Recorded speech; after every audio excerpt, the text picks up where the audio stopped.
හයිලමයි කොමද ඉතින් ඔගුලම එකතුලා ඉන්නේ තවත් අලුත් ලෝග එකක් එක්ක. ඉතින් මගේ කලින් බ්ලොග් එක බැලුව කට්ටිය දන්නවා මම කිව්වා ඊළඟ බ්ලොග් එකේදී කම්පිටිෂන් එකක් ගැන විස්තර කියන්න. ඉතින් ඒ තමයි මේ ට්‍රෑෂ් කලෙක්ටිං කම්පිටිෂන් එක. ඉතින් මම මේ වෙලාවේ හරියටම ඉන්නේ ගාල්ලේ පරණ ජැටිය. ඉතින් මම මේ ජැටියේ ඉඳලා යන්නේ බීච් පාක් එක පැත්තට. ඉතින් අද වෙනදේ ගැන පොඩි විස්තරයක් කිව්වොතින් මේ ස්පොගොමි කියන කම්පිටිෂන් එකට තමයි මං පාටිසිපේට් කරන්න යන්නේ. ස්පොගොමි කියලා කියන්නේ ස්පෝට් ඇන් ගෝමි කියන වචන දෙකේ එකතුවක්. ස්පෝට් කියන වචනේ තේරුම ඔයගොල්ලෝ දන්නවනේ. ගෝමි කියලා කියන්නේ ජපාන භාෂාවෙන් කසල ප්ලාස්ටික් වලට. එහෙම නැත්නම් අපි ඔය දකින ප්ලාස්ටික් කුණු කසලවලට.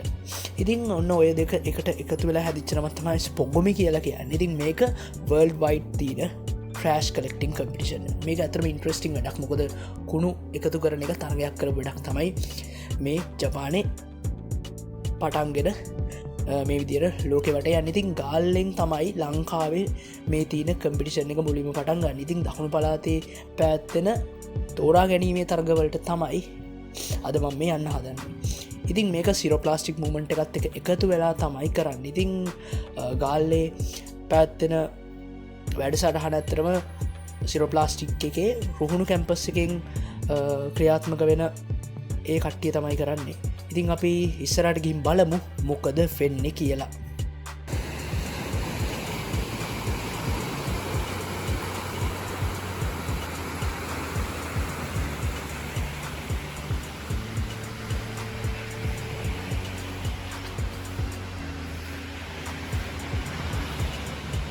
මේ අපේ රිෆ්ලිස්ව දෙන්න මෙතන ඉන්නවා විහඟ අයියා සෝතා ඉන්නවා මෙතන. ඔගොල්ලෝ අනිවාර්යයෙන්ම ඉන්ට්‍රස්ට් ඇතිනේ මේ තරගේ පැත්තුනේ කොහොමද කියන එක දැනගන්න. ඉතින් අපිට කරන්න තිබුණේ පැයක කාලයක් ඇතුළත කිලෝමීටර් 1ක වර්ග ප්‍රමාණයක තෝරාගත් කසල එකතු කරන්න. ඉතින් මේකට විශේෂ දෙයක් තමයි නොදිරන කසල කියන. ඒ වගේම මේගොල්ලෝගේ ගයිඩ්ලයින් එකක් තියෙනවා. ඒකේ තියෙන රූල්ස් ඇන්ඩ් රෙගියුලේෂන්ස් වල අනුව තමයි අපි ටීම් එක හැසිරෙන්න ඕනේ. ඒ වගේම කුණු ප්‍රමාණය තීරණය වෙන්නේ. ඉතින් මේ හැම ටීම් එකටම රෙෆ්‍රිස්ලා දෙන්නෙත් දෙනවා. ජපානයේ ජයිකා සංවිධානයේ රෙෆ්‍රි කෙනෙක් වගේම ලංකාවේ සිරෝප්ලාස්ටික් මූවමන්ට් එකේ රෙෆ්‍රි කෙනෙක්. ඉතින් ඔය රෙෆ්‍රිස්ලා දෙන්න තමයි අපේ ටීම් එක හරියට වැඩේ කරනවා. ඒ වගේම ඒගොල්ලෝ ගයිඩ්ලයින් සයිලේෂන් කරනවා. ඔය දේවල් සම්බන්ධයෙන් ලකුණු දෙන්නේ. ඒ වගේම අපේ හැම දෙයක්ම ඒගොල්ලෝ මොන්ට කරනවා. ඉතින් ওই විදිහට තමයි අත්‍තරම මේ තරගෙ පැවැත්තුනේ. මෙතන තියෙන හොඳ මාතල්ලෙක් කියන්නේ මේ ජපාන කට්ටියට හොඳට සිංහල පුළුවන්. ඒ කියන්නේ සිංහල කතා කරන්න, ඒ වගේම හොඳට තේරුම් ගන්න පුළුවන්. ඉතින් මේගොල්ලන්ට අපිත් එක්ක සෑහෙන හොඳ ඉන්ටරැක්ෂන් එකක් තියාගන්න පුළුවන් සිංහල පුළුවන් හින්දා. අපි සෝතකින් අහමු ලංකාව කොහොමද එයාට දැනෙන්නේ කියලා. ඔය මොකද හිතන්නේ ලංකාව ගැන? ලංකාවේ කට්ටිය කරුණාවන්තයිනේ. ඒමතු රසයි. මේ අපි මේ කරන වැඩේ ගැන මොකද හිතන්නේ? අපි මේ කරන වැඩේ ගැන ස්පොගොමි මොකද හිතන්නේ? ඒක හොඳ ඉවෙන්ට් නේ. ලස්සන කරනවා.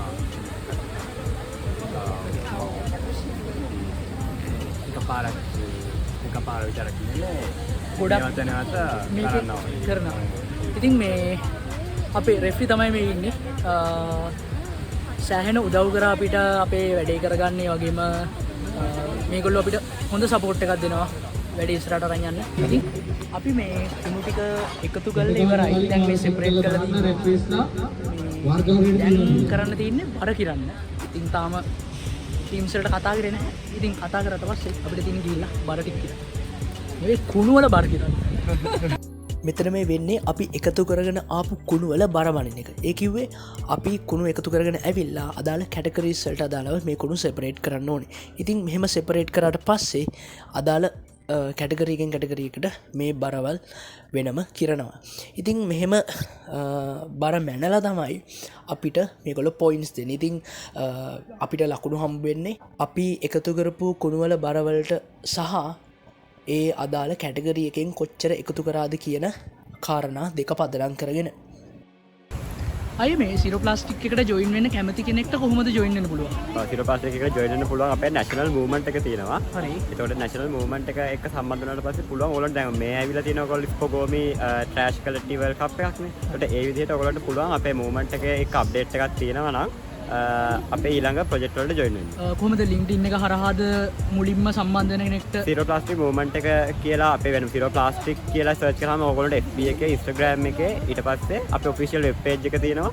ඒවෙන් ඔයගොල්ලන්ට සිරෝ ප්ලාස්ටික් සම්බන්ධව දැනගන්න පුළුවන්. අර මම හැමතිස්සෙම කවි දානවනේ. ඉතින් ඒ කවි වල අයිතිකාරය. එහෙම නැත්නම් සුලක්ෂණ හේමචන්ද්‍ර කියන්නේ මෙන්න මෙයා තමයි. හයි මොකද කියන්න තියෙන්නේ මේ ප්‍රෝග්‍රෑම් එක ගැන? කියන්න තියෙන්නේ මම මාරම සතුටුයි බිනෝවින් ඒ වගේම අපේ තව යුනිවර්සිටි ඉන්න අපේ වයසේ අය හම්බුණා. හොඳ වැඩක් කරා. ලංකාවට මේ වගේ වැඩ තමයි මම හිතන්නේ ඕන.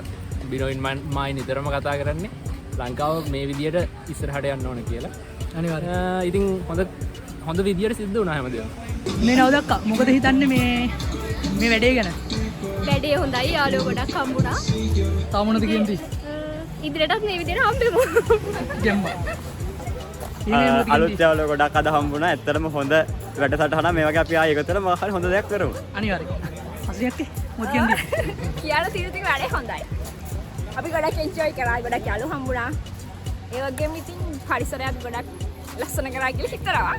ඔයාලත් ඒ වගේ පරිසරය ලස්සන කරන්න එක දිගටම කුඩු දාන්න පහවතටම කසල නිසිතන බහැර කරන්න. ඒක තමයි ඉතින් කියන්නේ. ටොපියක් කෑව මේක කාකුවේ. අල්ල හරි. ටොපිය නෙමෙයි. ලහිරුයි මොකද කියන්නේ? මෙමයි සාමාන්‍යයෙන් අපේ කියන්නේ පරිසරයට හොඳ රිපෝට් තමයි අන්තිම මිනිස්සු රැකෙන්නේ. ඒ නිසා අපි හැමෝම උත්සාහ ගන්න ඕන පරිසරේ පුළුවන්වත් මේ අර පිස්සුන තියන්නේ. ඒ නිසා අපි දැන් මේ තරග මෙතන නෙම වුණා. අපි වෙන්නේ යාට උදේ මේ කරන්න ඕන.